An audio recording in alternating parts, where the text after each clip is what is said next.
I'm back. I thought I could get away, but I just was compelled to come back and add on to the previous video because we were talking about faith. You know, having faith in what you're doing and what you believe in. If you just have faith, you know the parable about having faith the size of a mustard seed because it's the smallest seed that's there, but once it's in the ground, it blossoms and turns into this huge tree. It becomes a home to birds and it just becomes gigantic. And Jesus even said, if you have faith that size, you could say to a mountain, be thy removed and cast into the sea. Or is it just be thy removed? So don't quote me on that, because I just got this train of thought that I want to share with you.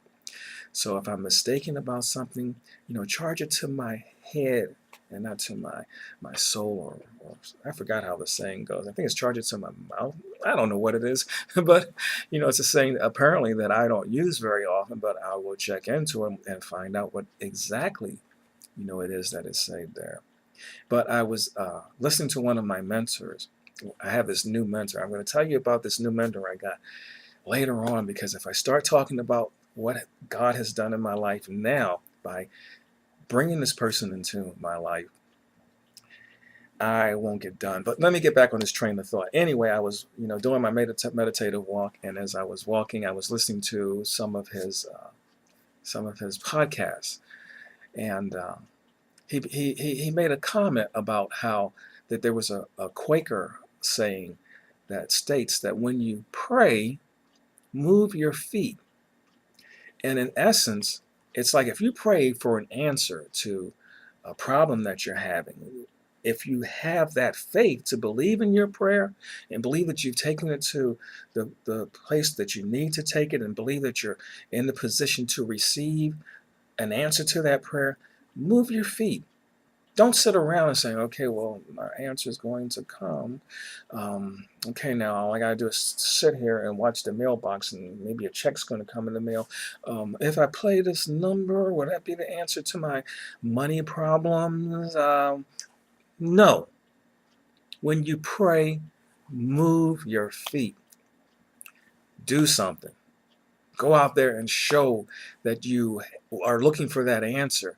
Maybe the answer is over here. If you're looking for a job, maybe you need to go down to this corner store, or there's one place that you overlooked in your job search. Maybe you need to go back to some place that you went to.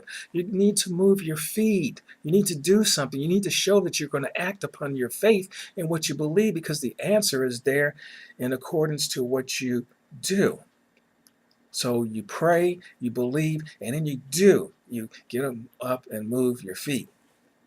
That's why so many times when people tell me, they don't have time to do other things that can improve their lives, it's only because they don't want to pray and acknowledge and move their feet in the direction that they want to go in. They're satisfied with doing that work.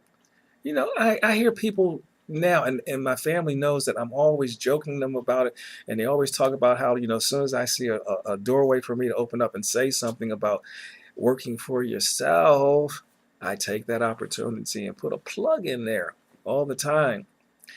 And it's because when I hear someone talking about, oh man, I got to get up in the morning and go to work, or man, traffic is just so bad, I sit there and I say, I used to be in that position.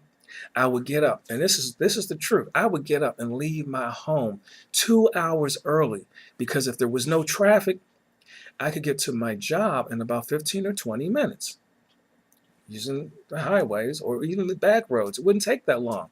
But if I did not leave 2 hours early, if I left an hour and a half, I would wind up in traffic. I don't like traffic. Don't like just stop and go, stop. No, you're supposed to drive. I don't know what causes the traffic, but I don't like traffic. But if I would leave an hour and a half early or an hour early, the later I left, the more traffic I would wind up in. So it would take me an hour to get to work. where it would normally take me 15, 20 minutes if I left 2 hours early. So I would leave early, maybe stop at a store, get some coffee, get a donut or something, and then head to work to get to my job. At that time, I was working as a teacher for a community college. Go there, sit in my office, check papers, prepare assignments, prepare what the day was going to be like, take care of this, take care of that, whatever. I would just get there early because I was there early. And I thought I loved it because I felt like I was helping students. I was helping people learn. I was helping people become better by helping them get an education. I thought I loved doing that.